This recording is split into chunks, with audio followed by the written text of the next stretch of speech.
Malam ini kita akan berbicara tentang salah satu pahlawan dari cerita perang Tabuk. Peran dia bukan sebagai panglima, bukan garda depan, bukan pasukan pemanah, bukan pasukan berkuda. Justru pada perang ini dia tidak punya andil sama sekali karena dia tidak ikut perang, dia khilaf.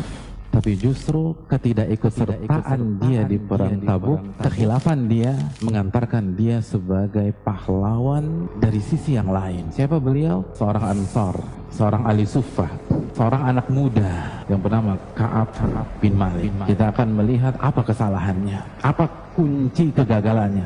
Ka'ab beliau mengandalkan dirinya, beliau mengandalkan kekuatannya, beliau nggak mengatakan insya Allah. Kalau orang sekali Ka'ab bin Malik gagal gara-gara ucapan ini, bagaimana kita? Kalau orang yang jadi ahli suffah, yang aktivitasnya selalu di Masjid Nabawi, yang ikut Bai'at Aqabah, yang ikut 20-an peperangan, gagal beramal soleh di perang Tabuk karena mengandalkan diri, lalu mungkinkah kita sukses? Siapa kita? Oleh karena itu, barang siapa yang punya cita-cita istiqomah, dia harus terus merasa diri kecil, merasa diri nothing, merasa diri nggak bisa melakukan kecuali dengan pertolongan Allah. Walaupun 12-an tahun kita ngaji, 20-an tahun kita sholat, berhijab, selalu syiar kita la haula wala quwata illa billah, tidak ada daya dan kekuatan kecuali dengan pertolongan Allah, dengan kekuatan Allah tabaraka wa ta'ala.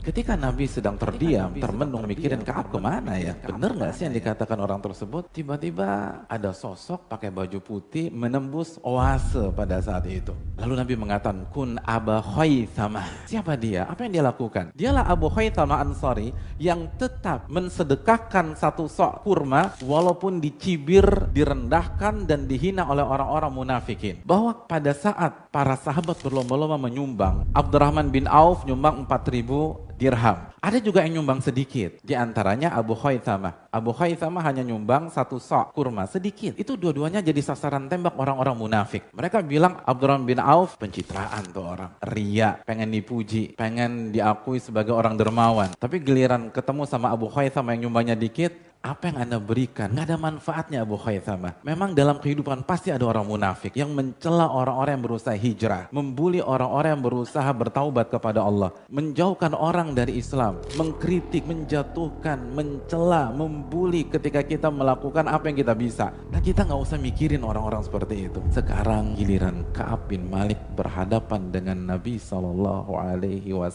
Apa yang terjadi dan bagaimana beliau menyampaikan uzurnya dan apa hukuman yang Allah berikan kepada Ka'ab bin Malik dan bagaimana beliau menjalani hari-hari hukumannya. Insya Allah kita akan bahas di Rabu yang akan datang.